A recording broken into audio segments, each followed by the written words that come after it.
जब जंगल में सो रहा होता है तो कई लोगों को यह गलतफहमी होती है कि शायद इस जंगल में अब शेर है ही नहीं, या फिर इस जंगल से शेर जा चुका है। और कुछ ऐसी ही गलतफहमी कई सारे लोगों को हनुमान बेनीवाल के बारे में भी हो रही है कि शायद हनुमान बेनीवाल जो कुछ वक्त से शांत नजर आ रहे हैं वो कहाँ हैं। लेकिन हनुमान बेनीवाल अब और भी ज़्यादा बड़े तरीके से राजस्थान की राजनीति में आने की सारी तैयारी कर चुके हैं। नमस्कार, राजस्थान के सबसे बड़े विश्लेषण मंच पर आप सभी का स्वागत है। मैं हूं चेतना शर्मा आपके साथ और ये हैं वरुण भंसाली। और आज हम बात करने वाले हैं उस शेर की जिसने वो भ्रांति तोड़ दी कि राजस्थान में तो केवल बीजेपी और कांग्रेस ही आ सकते हैं, इनके अलावा कोई ना तो अपना अस्तित्व बना सकता है ना आगे बढ़ सकता है। हनुमान बेनीवाल ने यह भ्रांति तो हालांकि पिछली बार ही तोड़ दी थी और एक पार्टी बनाकर उसमें 3 से ज़्यादा एमएलएज सबकी हलक में से निकाल कर ले आए थे। और यही वजह थी कि बीजेपी को नेशनली उनके साथ कोलैबोरेशन करना पड़ा और हनुमान बेनीवाल केंद्र में जाकर एमपी बने और फिर यह भी दिखा दिया कि जब मुद्दा किसान का हो तो वो पार्टी नहीं देखते, वो किसानों का साथ देते हैं। और बहुत ही तरीके से उन्होंने सत्तारूढ़ बीजेपी पार्टी जो कि केंद्र में है उन्हें भी टाटा बाय बाय कर दिया। अपनी मेहनत और लगन के बूते पर उन्होंने एक स्वतंत्र पार्टी खड़ी करी जो इतनी मजबूती से खड़ी हुई दोनों पार्टियों यानी कि कांग्रेस और भाजपा दोनों को टक्कर देने के लिए पूरी तरह से तैयार हैं। अगर देखा जाए तो उन्होंने जमीनी स्तर पर अभी से ही आने वाले राजस्थान के विधानसभा चुनावों के लिए काम शुरू कर दिया है। और कहीं ना कहीं हनुमान बेनीवाल सिर्फ जाटों के नेता ही नहीं है, किसानों के नेता ही नहीं है, वो उन्होंने साबित कर दिया है कि वो हर जाति विशेष के साथ हैं। अगर वो मुद्दा सही है और खड़ा करने लायक है, अपोजिट बोलने लायक है, उनके लिए वो स्टैंड जरूर लेते हैं।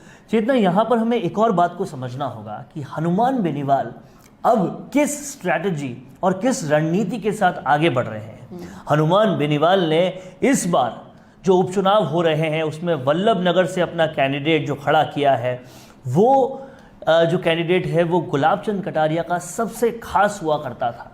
और डांगी जो कैंडिडेट है उनको भाजपा से टिकट नहीं मिला तो हनुमान बेनीवाल ने उनको टिकट देकर यह साबित कर दिया है कि वो एक वैश्य कैंडिडेट के साथ भी आ सकते हैं और उदयपुर जैसी जगह पर भी आ सकते हैं जहां पर कहीं भी वो जो नागौर से कोई लेना देना नहीं है, ना ही जातीय समीकरण में लेना देना है, ना ही किसी और चीज़ में। लेकिन वो अपने एक संदेश को देने में पूरी तरह से कामयाब हो गए हैं कि वो न सिर्फ जाटों के नेता नहीं है, वो सिर्फ किसानों के नेता नहीं है, वो 36 कौमों के नेता है। और आने वाले चुनाव में वो 36 कौमों के साथ इस रण की रणभेरी में आने वाले हैं।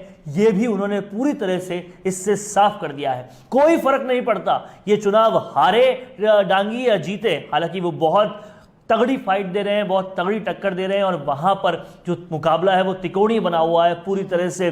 कांग्रेस जो रालोपा का कैंडिडेट है डांगी और निर्दलीय भिंडर के बीच में मुकाबला है, बीजेपी वहां नजर ही नहीं आ रही है। लेकिन अगर वो हारे भी तो भी हनुमान बेनीवाल अपना संदेश देने में पूरी तरह से कामयाब हो चुके हैं। जी बिल्कुल।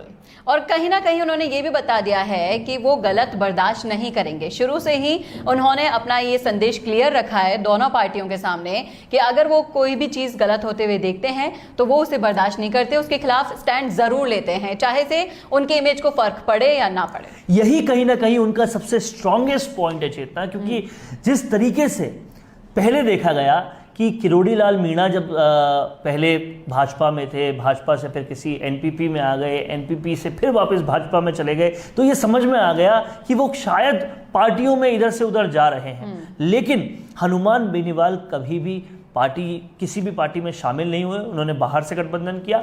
और जब वो पार्टी किसानों के खिलाफ हुई तो उन्होंने पार्टी छोड़ने में भी देर नहीं लगाई, चाहे वो भारत की सबसे बड़ी सत्तारूढ़ पार्टी ही क्यों ना हो। इस तरह से उन्होंने अपना स्टैंड क्लियर किया कि वो अपने मुद्दों पे हमेशा साथ हैं, अपनी जनता के साथ है। और यही वो बात है जिसको लेकर लोग उनके साथ हैं। और आज की डेट में अगर जाट कौम के सबसे बड़े नेता की बात की जाए तो हनुमान बेनीवाल से बड़ा नेता कोई नहीं है, और वो भी तब जब वो ना बीजेपी से ताल्लुक रख रहे हैं और ना कांग्रेस के।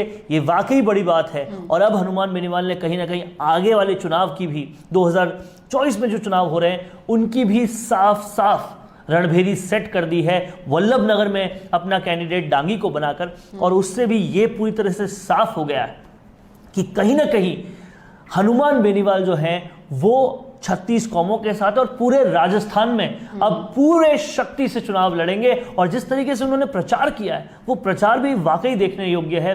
पूरे वक्त उनके भाषण आप देख लीजिए, उनका प्रचार आप देख लीजिए, कहीं ना कहीं उनकी तैयारी साफ नजर आ रही है। और इसीलिए हमने अपने इंट्रोडक्शन में भी यही कहा था, इस शेर को सोता हुआ मत समझिए, ये शेर जंगल में है, रहेगा और पूरी तरीके से बड़ी फाइट देगा और दहाड़ कर वापस आएगा रणभेरी में। तो कैसा लगा आपको हमारा ये विश्लेषण? हमें कमेंट करके जरूर बताइएगा कमेंट बॉक्स में। और ऐसे ही और विश्लेषण देखने के लिए देखना ना भूलें राजस्थान संवाद। अक्सर जंगल का राजा शेर जब जंगल में सो रहा होता है तो कई लोगों को यह गलतफहमी होती है कि शायद इस जंगल में अब शेर है ही नहीं, या फिर इस जंगल से शेर जा चुका है। और कुछ ऐसी ही गलतफहमी कई सारे लोगों को हनुमान बेनीवाल के बारे में भी हो रही है कि शायद हनुमान बेनीवाल जो कुछ वक्त से शांत नजर आ रहे हैं वो कहाँ हैं। लेकिन हनुमान बेनीवाल अब और भी ज़्यादा बड़े तरीके से राजस्थान की राजनीति में आने की सारी तैयारी कर चुके हैं। नमस्कार, राजस्थान के सबसे बड़े विश्लेषण मंच पर आप सभी का स्वागत है। मैं हूं चेतना शर्मा आपके साथ और ये हैं वरुण भंसाली। और आज हम बात करने वाले हैं उस शेर की जिसने वो भ्रांति तोड़ दी कि राजस्थान में तो केवल बीजेपी और कांग्रेस ही आ सकते हैं, इनके अलावा कोई ना तो अपना अस्तित्व बना सकता है ना आगे बढ़ सकता है। हनुमान बेनीवाल ने ये भ्रांति तो हालांकि पिछली बार ही तोड़ दी थी और एक पार्टी बनाकर उसमें 3 से ज़्यादा एमएलएज सबकी हलक में से निकाल कर ले आए थे। और यही वजह थी कि बीजेपी को नेशनली उनके साथ कोलैबोरेशन करना पड़ा और हनुमान बेनीवाल केंद्र में जाकर एमपी बने और फिर यह भी दिखा दिया कि जब मुद्दा किसान का हो तो वो पार्टी नहीं देखते, वो किसानों का साथ देते हैं। और बहुत ही तरीके से उन्होंने सत्तारूढ़ बीजेपी पार्टी जो कि केंद्र में है उन्हें भी टाटा बाय बाय कर दिया। अपनी मेहनत और लगन के बूते पर उन्होंने एक स्वतंत्र पार्टी खड़ी करी जो इतनी मजबूती से खड़ी हुई दोनों पार्टियों यानी कि कांग्रेस और भाजपा दोनों को टक्कर देने के लिए पूरी तरह से तैयार हैं। अगर देखा जाए तो उन्होंने जमीनी स्तर पर अभी से ही आने वाले राजस्थान के विधानसभा चुनावों के लिए काम शुरू कर दिया है। और कहीं ना कहीं हनुमान बेनीवाल सिर्फ जाटों के नेता ही नहीं है, किसानों के नेता ही नहीं है, वो उन्होंने साबित कर दिया है कि वो हर जाति विशेष के साथ हैं। अगर वो मुद्दा सही है और खड़ा करने लायक है, अपोजिट बोलने लायक है, उनके लिए वो स्टैंड जरूर लेते हैं। चेतना, यहां पर हमें एक और बात को समझना होगा कि हनुमान बेनीवाल अब किस स्ट्रैटेजी और किस रणनीति के साथ आगे बढ़ रहे हैं। हनुमान बेनीवाल ने इस बार जो उपचुनाव हो रहे हैं उसमें वल्लभ नगर से अपना कैंडिडेट जो खड़ा किया है, वो जो कैंडिडेट है वो गुलाब चंद कटारिया का सबसे खास हुआ करता था।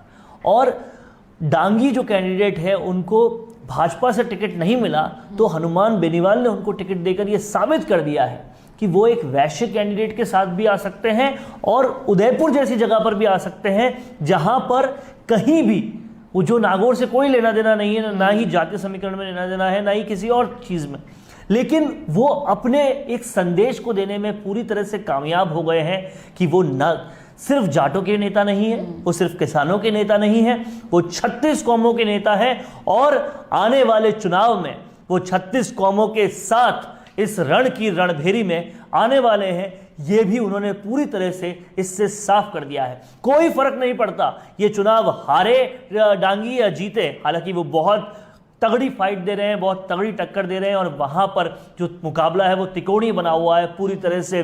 कांग्रेस जो रालोपा का कैंडिडेट है डांगी और निर्दलीय भिंडर के बीच में मुकाबला है, बीजेपी वहां नजर ही नहीं आ रही है। लेकिन अगर वो हारे भी तो भी हनुमान बेनीवाल अपना संदेश देने में पूरी तरह से कामयाब हो चुके हैं। जी बिल्कुल।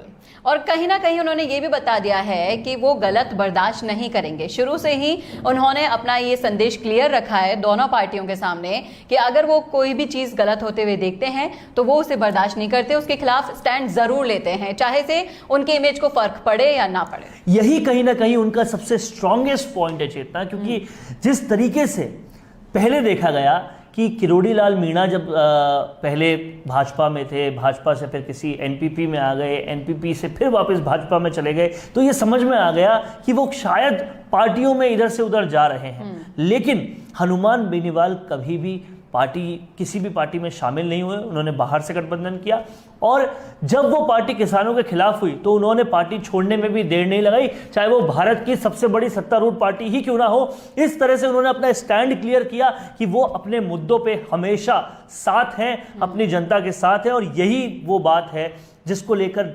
लोग उनके साथ हैं। और आज की डेट में अगर जाट कौम के सबसे बड़े नेता की बात की जाए तो हनुमान बेनीवाल से बड़ा नेता कोई नहीं है, और वो भी तब जब वो ना बीजेपी से ताल्लुक रख रहे हैं और ना कांग्रेस के। ये वाकई बड़ी बात है। और अब हनुमान बेनीवाल ने कहीं ना कहीं आगे वाले चुनाव की भी, 2024 में जो चुनाव हो रहे हैं उनकी भी साफ साफ रणभेरी सेट कर दी है वल्लभ नगर में अपना कैंडिडेट डांगी को बनाकर। और उससे भी ये पूरी तरह से साफ हो गया है कि कहीं ना कहीं हनुमान बेनीवाल जो हैं वो 36 कौमों के साथ और पूरे राजस्थान में अब पूरे शक्ति से चुनाव लड़ेंगे। और जिस तरीके से उन्होंने प्रचार किया है वो प्रचार भी वाकई देखने योग्य है।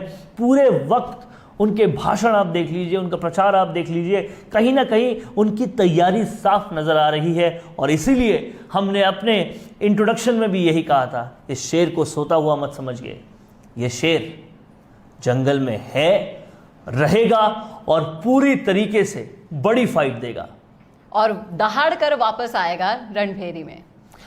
तो कैसा लगा आपको हमारा ये विश्लेषण? हमें कमेंट करके जरूर बताइएगा कमेंट बॉक्स में। और ऐसे ही और विश्लेषण देखने के लिए देखना ना भूलें राजस्थान संवाद। अक्सर जंगल का राजा शेर जब जंगल में सो रहा होता है तो कई लोगों को यह गलतफहमी होती है कि शायद इस जंगल में अब शेर है ही नहीं, या फिर इस जंगल से शेर जा चुका है। और कुछ ऐसी ही गलतफहमी कई सारे लोगों को